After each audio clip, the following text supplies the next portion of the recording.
In today's video, I'm going to teach you how to add products to a collection in Shopify. Whether you're just starting with Shopify or looking to organize your store more efficiently, understanding how to manage collections can really enhance your online shop's navigation and customer experience. To begin, you'll want to log into your Shopify account. Once you're in, look over to the left-hand side of your dashboard. You'll see a menu with various options. From here, click on Products. This will expand a submenu and you'll want to select Collections. The Collections page is where you can manage all the different product groupings in your store, making it easier for customers to find what they're looking for. If you've already created a collection that you'd like to add products to, simply scroll through and click on the collection name. However, if you're starting fresh and need to create a new collection, you'll notice a button labeled Create Collection. Click on this to begin setting up a new collection. Now, when creating or editing a collection, you'll be on a page where you can enter the collection's title and description. Make sure to choose a title that clearly reflects the theme or type of products you plan to include.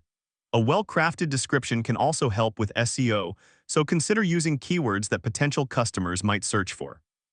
Next, you'll decide how products are added to this collection. You have two main options, manual or automated. With a manual collection, you'll handpick each product to include.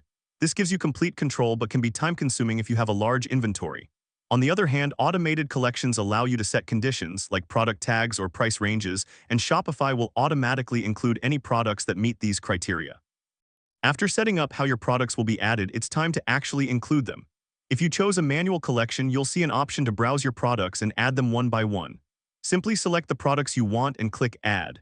For automated collections, you'll need to ensure your products are tagged or categorized appropriately so they fit the conditions you set. Once you're satisfied with the products in your collection, don't forget to click Save at the top of the page. This ensures all your hard work is kept and your collection is ready for customers to browse. And that's it, you've successfully added products to a collection in Shopify. Organizing your products into collections not only helps customers navigate your store more easily, but also enhances the overall shopping experience. Thanks for watching, and don't forget to like and subscribe for more Shopify tips and tricks. Happy selling!